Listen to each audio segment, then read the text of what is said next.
Hi friends, வணக்கம். இந்த video ஒரு முக்கியமான எவிடன்ஸ்னு கூட சொல்லலாம். நான் ஒரு ஸ்டேஷன் மேலே கம்ப்ளைண்ட் பண்ணியிருக்கேங்க. தாராபுரம் திருப்பூர் மாவட்டம் குண்டடம் ஸ்டேஷன் எஸ்ஐ மேலேயும் அந்த ஸ்டேஷன் மேலேயும் நான் ஒரு கம்ப்ளைண்ட் பதிவு பண்ணியிருக்கேன் கண்ட்ரோல் ரூமில். ஸோ இது எதுக்கான கம்ப்ளைண்ட் அப்படின்றது தெரியணும், பப்ளிக்கு தெரியணும். இந்த வீடியோ எல்லாருக்குமே ரீச் ஆகணும். ஏன்னா நாளைக்கு அவங்க ஆக்ஷன் எடுக்கிறாங்களோ இல்லையோ, ஒரு ஸ்டேஷனை எதிர்த்து கம்ப்ளைண்ட் கொடுக்குறன்றதே ஆக்சுவலி டிஃபிகல்ட் திங் தான். ஸோ அதனால எனக்கு ஒரு எவிடன்ஸுக்காக இந்த வீடியோ நான் அப்லோட் பண்ணுறேன். என்ன நடந்ததுன்னு நான் ஃபர்ஸ்ட் எக்ஸ்பிளைன் பண்ணிடுறேன். நான் ஒரு டிரான்ஸ்போர்ட் நடத்திட்டு இருக்கேங்க. எங்களுடைய வண்டி தாராபுரம் பக்கத்தில் தேவராஜப்பட்டினம் அப்படின்ற ஒரு கிராமத்தில் போயிட்டு இருக்கும்போது கூட்ஸோட அங்கே ஆடு மேய்க்கிற ஒருத்தர் அவரை கூட 2 டாகும் வளர்க்குறாருங்க. அந்த டாக் அந்த ஆட்டை விரட்டி அந்த ஆட்டுக்குட்டி ஒன்று நம்ம வண்டியில் விழுந்துருச்சுங்க பின்னாடி வீலில். அது கால் ஜஸ்ட் ஃப்ராக்சர் ஆகிருக்குங்க. அந்த ஃப்ராக்சருக்கு சரி ஏதாவது ஒன்று பண்ணணும், நம்ம அப்படி அடிச்சு போட்டு போகக்கூடாதுன்னு எங்கள் வண்டி சைடில் நிறுத்தி அந்த ஆட்டுக்கு என்னவோ அது ட்ரீட்மெண்ட் கொடுக்குறோன்னு பேசினதுக்கு அவங்க இதுதான் சாக்குன்னு நிறைய பேருக்கு ஃபோன் பண்ணி வர வச்சுங்க. நம்ம வண்டி முன்னாடி எல்லாம் வண்டியை போட்டு ஒரு 7-8 பேர் பிளாக்மெயில் பண்ண ஆரம்பிச்சிருக்காங்க.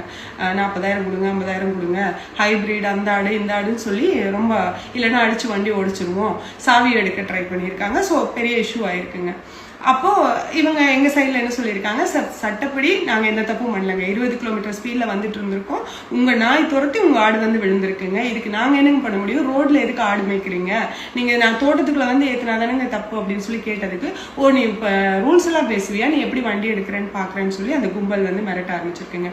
உடனடியா எனக்கு தகவல் வந்தது. உடனடியா நான் லீகலா நம்ம எந்த ஆக்ஷனும் எடுத்துக்கலாம்னு சொல்லி கண்ட்ரோல் ரூமுக்கு கால் பண்ணிட்டேங்க. 112க்கு கால் பண்ணி கம்ப்ளைண்ட் ரெஜிஸ்டர் பதிவு பண்ணிட்டோங்க. 5 மணிக்கு இது நடக்குதுங்க. 1.5 மணி நேரம் ஆகி கூட அந்த ஸ்பாட்டுக்கு எந்த போலீஸோ யாருமே அங்கே வரல. அவங்க ரொம்ப இருட்ட ஆரம்பிச்சிருச்சு. ஸோ கூட்ஸ் வேற டெலிவரி ஆகாதனால கம்பெனிலேருந்து எங்களுக்கு ப்ரெஷர் அதிகமாயிடுச்சு. அதுக்கப்புறம் 2வது கம்ப்ளைண்ட்டும் நான் திரும்ப ஃபோன் பண்ணி, சார் கம்ப்ளைண்ட் பண்ணி 1 மணி நேரத்துக்கு மேலே ஆச்சு, யாருமே வரல சார், கொஞ்சம் ஆக்ஷன் எடுங்க சார், அங்கே சேஃப்டி இல்லாமல் நிற்கிறாங்க, கூட்ஸ் வேற வண்டியில் இருக்குது சார் அப்படின்னு ரொம்ப நான் திரும்பவும் பதிவு பண்ணதுக்கப்புறம் அங்கே ஸ்டேஷன்லேருந்து ஆள் வந்திருக்காங்க. குண்டடம் ஸ்டேஷன்லேருந்து வந்தோடனே அவங்க என்ன ஏதுன்னு விசாரிச்சுட்டு சரி ஸ்டேஷன் வரைக்கும் ஒரு ரிட்டன் கம்ப்ளைண்ட் எழுதி கொடுங்கன்னு கேட்டிருக்காங்க. நம்ம சைடில் கூட்ஸ் இருக்குது சார், டெலிவரி பண்ணிட்டு வரட்டுமானதுக்கு அந்த எஸ்ஐ அங்கே கான்ஸ்டபிளுக்கு ஃபோனில் சொல்லியிருக்காரு, இல்லை கூட்ஸோட ஸ்டேஷனுக்கு கூட்டிட்டு வாங்க அப்படின்னு. அப்போது நாங்களும் சரி நம்ம மேலே என்ன மிஸ்டேக் இருக்குன்னு கூட்ஸோட ஸ்டேஷனுக்கு நம்ம சைடில் போயிருக்காங்க. போனதுக்கப்புறம் ஸ்டேஷன் எஸ்ஐ கட்ட பஞ்சாயத்து பேசியிருக்காரு, அவங்களுக்கு எதாவது செட்டில்மெண்ட் பண்ணுங்க அப்படின்னு.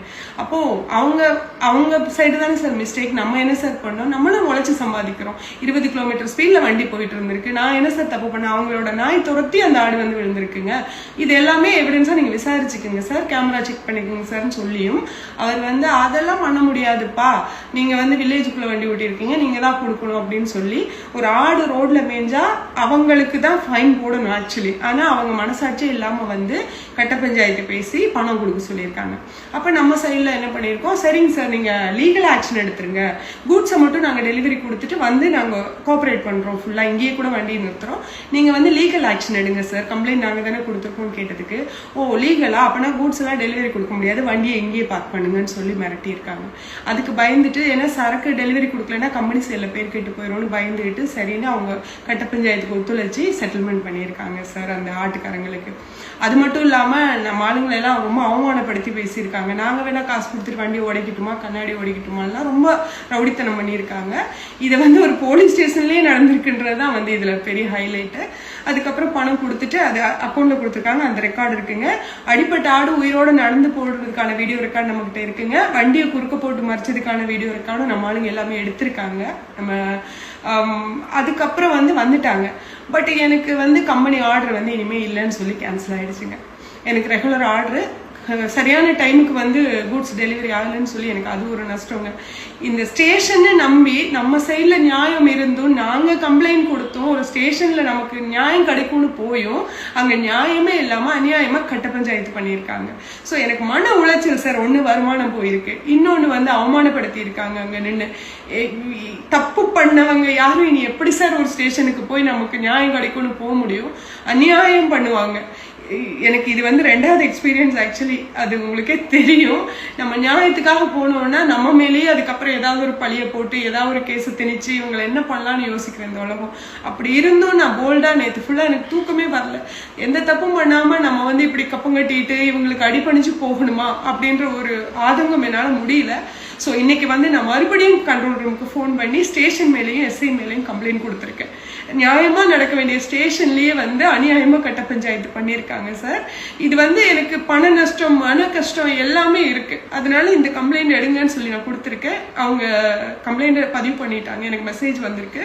ஸோ ஸ்டேஷன்ல இருந்து கால் பண்ணாங்க. நான் சொன்னேன் சார் இந்த மாதிரி சனிக்கிழமை அன்னைக்கு முந்தாண்டித்துங்க இந்த மாதிரி பண்ணியிருக்கீங்க உங்க ஸ்டேஷன்ல சார், எனக்கு நான் கொடுத்த பணம் ரிட்டர்ன் கொடுக்கணுங்க, நியாயப்படி அவங்க மன்னிப்பு கேட்கணுங்க, இது மட்டும் போதும், எனக்கு வேற எதுவும் வேண்டாம் அப்படின்னு சொன்னதுக்கு சரிங்க நாங்கள் பார்க்குறோன்ட்டு வச்சிருக்காங்க.